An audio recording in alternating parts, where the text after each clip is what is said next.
So, am I judging my students for every mistake that they make when I grade?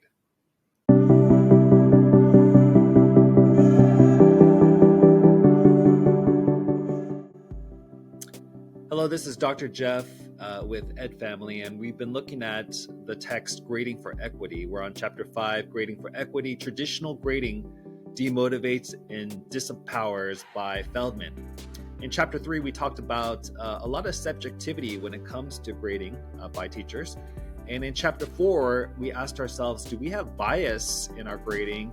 And we also talked about how teachers in different periods will oftentimes grade very differently as well. And this makes it very confusing for students.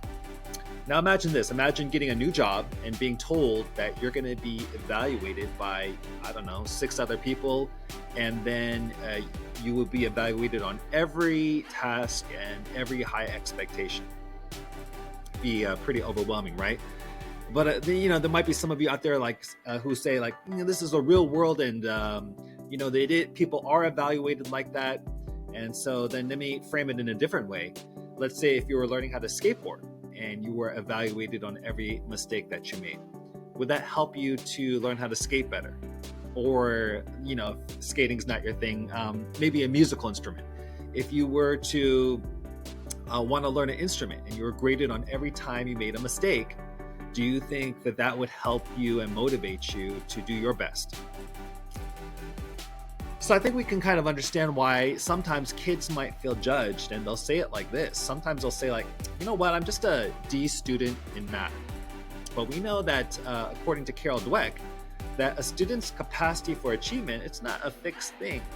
Every student is capable of success with support and practice. And the question is, and I know teachers are providing this support and practice, but does my grading of that support and practice support this, or of the goal, in fact? Let me give you an example of how a student might feel. This is Freddie from the Feldman text, page 61.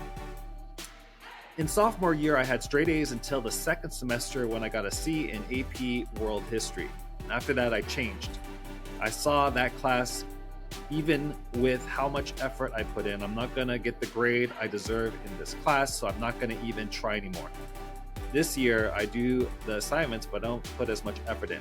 I feel like when I slipped up, I just changed.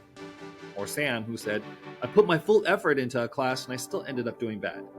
Then I think it defines me that I cannot succeed in that subject. Anyone relate to that? Having a subject out there where you feel like, man, I just feel like I can't succeed in that subject. So Feldman talks about mastery goal versus performance goals. The class has mastery goals. Students are asking the questions, have I learned what it is that I'm supposed to learn? And have I improved? And that's what they're looking at, versus more of a performance goal, where students might then ask the question, do others think I did well? Did I do better than others on the test? Of course, an environment like that encourages competition, which makes it then harder to have that collegial, collaborative spirit in the classroom where students can help one another, and for the teacher to have that trust building with students as they help one another. Do you have any students in your class that seem to give up easily or don't seem to care anymore? Are you having a problem with students who are cheating or copying?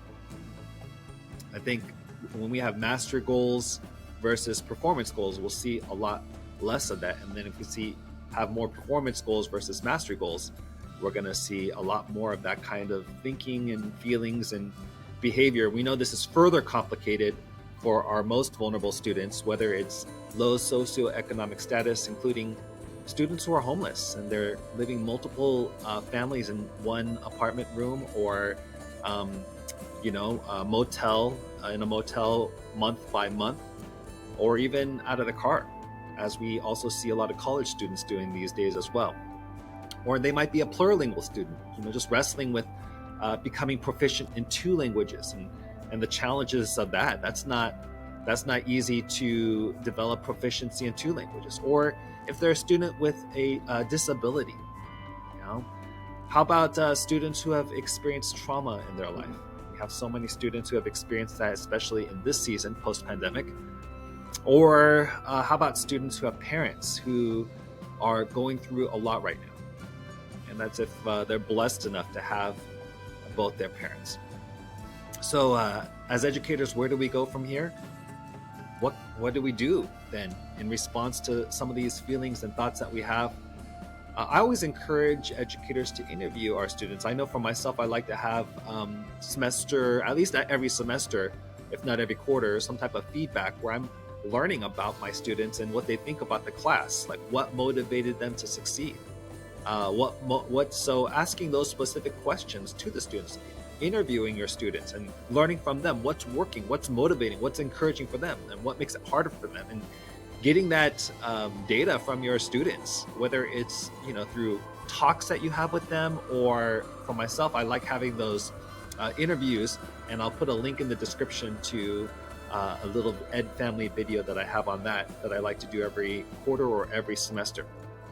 And then also reflecting on the tasks that you assign, like looking at your grades and looking at what is being inputted. The tasks that you assign, are they more performance oriented or mastery oriented? If you found this video to be helpful in thinking about your grading practices, be sure to give it a like. I'm continuing this series on grading for equity. So if you want to stay connected, please be sure to subscribe. This is Dr. Jeff from Ed Family signing out.